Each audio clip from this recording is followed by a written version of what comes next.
There are two types of multimeters that you can purchase on the market. One is a true RMS multimeter, and that's what I have here in this flute. It says so right here in the front of the meter. Now, if it does not say on the front of the meter that it's true RMS multimeter, then it's not a true RMS.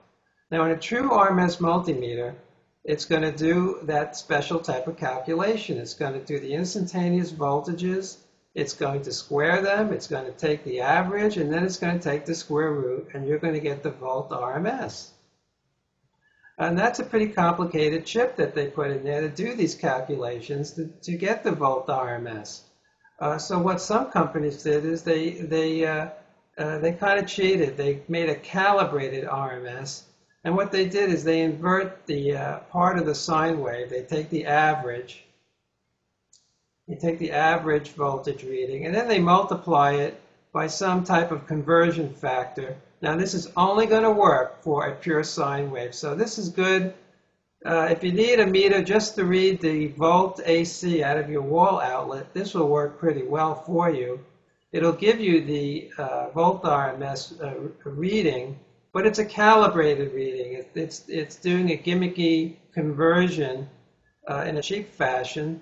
But if that's all you're going to use it for is the wall outlet, it's pretty accurate.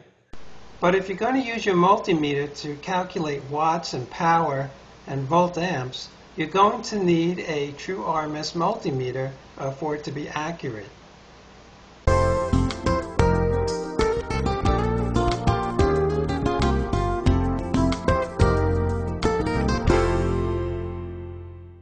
Now, this is the output AC waveform from my wall outlet. Now, I get 120 volt AC on my true RMS meter. Now, on an averaging meter, because it's calibrated to read sine waves, that's what it's calibrated for, I should get very close to 120 volts. And sometimes I do, but sometimes, the AC output is not perfect. It has harmonics in it. You may only get 118 volts. Now, I admit that's not a big difference, but you can't trust that meter. It's just not right. Now, this is where you really get problems. Here's my cyber power UPS. This is my UPS output, uninterruptible power supply, while it's on battery backup. Now, my true RMS meter, I'm going to get 120 volt AC. But on an averaging meter, I'm going to get 87 volt AC.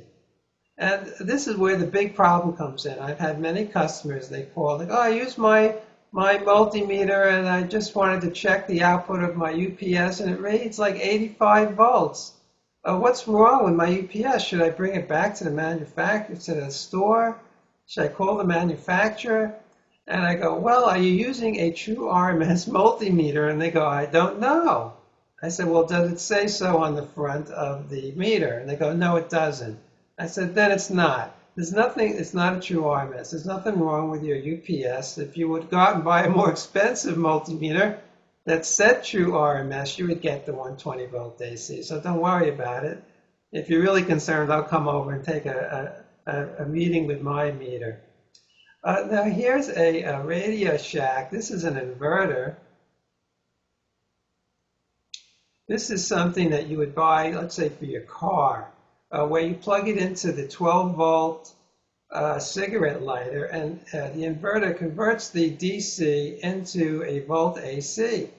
Now, my true RMS meter is going to give me 120 volt AC, but the averaging meter, once again, I'll only get like 85 volt AC. And again, you may think there's something, if you don't know about true RMS, you'll think there's something wrong. But it's not. It's this crazy pseudo sine wave output that you get from these inverters. This is the volt AC out of my wall outlet.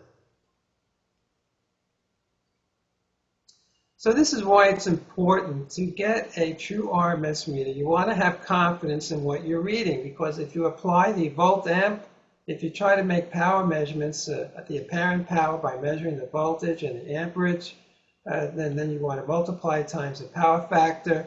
If you want to calculate watts, watts equal VA times power factor. Now, this is where you need to have the proper multimeter to measure the volt and the amps, and you need the RMS reading for that to get the watts. If you don't have a true RMS meter, you're at a disadvantage because you can't trust your reading. Here's the AC right out of my residential wall outlet. It looks like a perfect sine wave, but it has some distortion, and that's what shows up in the spectrum analysis as the harmonic content here. This is the fundamental, or the 60 Hertz sine wave. This is the first harmonic. Here we have the third harmonic, and that would be 180 Hertz. And here's the fifth and the seventh.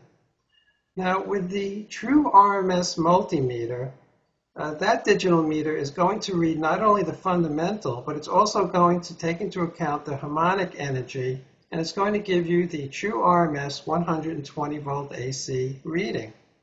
However, the calibrated RMS multimeter will not take into account the harmonic content. It would only give you the fundamental reading, and that may be only 110 volts AC. And that's why you get a low voltage reading using a calibrated RMS meter.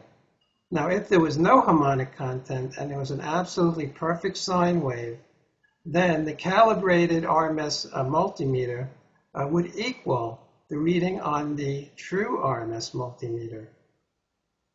Now over here we have a UPS pseudo sine wave. This is the uninterruptible power supply, the output while it's on battery backup. As you can see, there's a tremendous distortion of the sine wave. They actually kind of build the sine wave, and it kind of the actual sine wave would look like this. But there's a tremendous distortion, and here you can see the lot amount of harmonic content. This is the fundamental, or the first harmonic right here. Now, once again, the true RMS multimeter will take into account all the harmonic energy and give you 120 volt AC reading. However, the calibrated RMS will only take into account the fundamental, and you'll, again, you'll get something like 80 volts AC or 87 volts AC, maybe even lower. The whole idea about using multimeters to read current and voltage is so that if you're reading an AC voltage or current or DC, they're going to work in the electrical formulas. And the formulas are like Ohm's law, where voltage equals current times resistance. Or the power equation, where power equals current times voltage. Well, they went to this apparatus where they had some oil, they put a resistor in the oil, then they put 120 volt DC across the resistor, and the current flowed, causing the resistor to heat up. And they measured the temperature of the oil. Then they used a similar setup using an AC voltage until the oil heated up to exactly the same temperature. And they called that 120 volt AC. Now they had two systems which were dissipating an equivalent amount of heat. Because the heat dissipated is equivalent in both systems, logic suggests that the same amount of power is being dissipated. It therefore has an equivalent amount of current and voltage. The problem is that the AC might be a sine wave or a square wave or any kind of alternating current. The measurement must produce a current and voltage reading that yields the correct power, regardless of the AC waveform shape. The answer was the root mean square calculation. Now, a true RMS multimeter will measure both current and voltage that yields the correct power dissipation regardless of the shape of the AC waveform. And that is not true of the calibrated RMS multimeter, which will only work for a pure sine wave and is therefore only good to measure the AC residential wall outlet voltage and current. When you go buy a computer speaker system, the one thing you want to know is how loud is it going to be? And that's the watts. You want to know the watts RMS. If you really want to know the true power, what you want to do is you want to look for the total RMS power right here, 155 watts RMS.